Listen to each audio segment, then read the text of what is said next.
ఈ రాజ్య సువార్తను తీసుకుని వచ్చాము.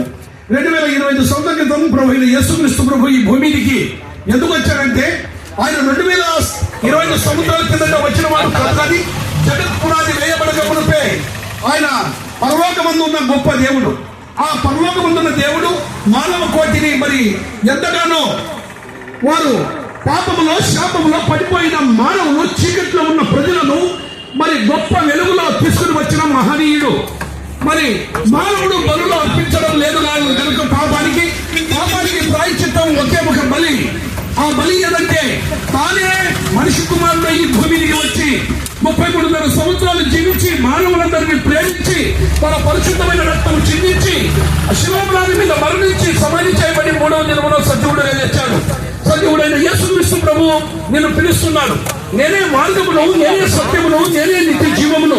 నా ద్వారానే తప్ప పరలోక రాజ్యంలో మరి ప్రవేశించుటకు మరి మార్గము తెలియదు కనుక యేసుక్రీస్తు ప్రభు మనకందరికీ మార్గదర్శకుడయ్యారు.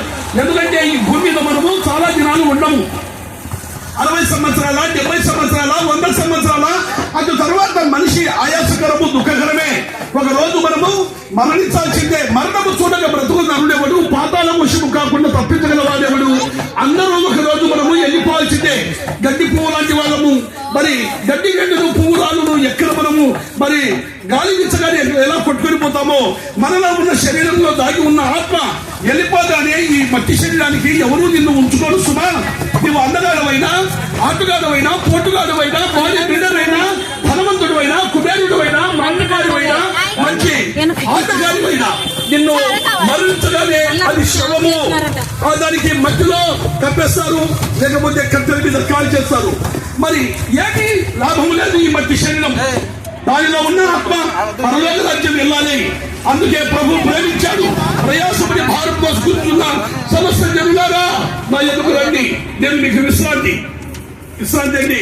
పరలోక పట్టణంలో విశ్రాంతి ఇవ్వడానికి ప్రభువే వచ్చి ప్రేమించి మన అందరి కొరకు ప్రాణం పెట్టాడు, రక్తం కాల్చాడు, మరణించాడు, సమాధి చేయబడ్డాడు, 3వ దినమున సజీవుడు తెచ్చాడు. ఓ ప్రియ సోదరి సోదరులా, ఈ మధ్యాహ్న కాలంలో మిమ్మల్ని మరి ఈ సత్యస్వార్థను ప్రకటిస్తున్నాం.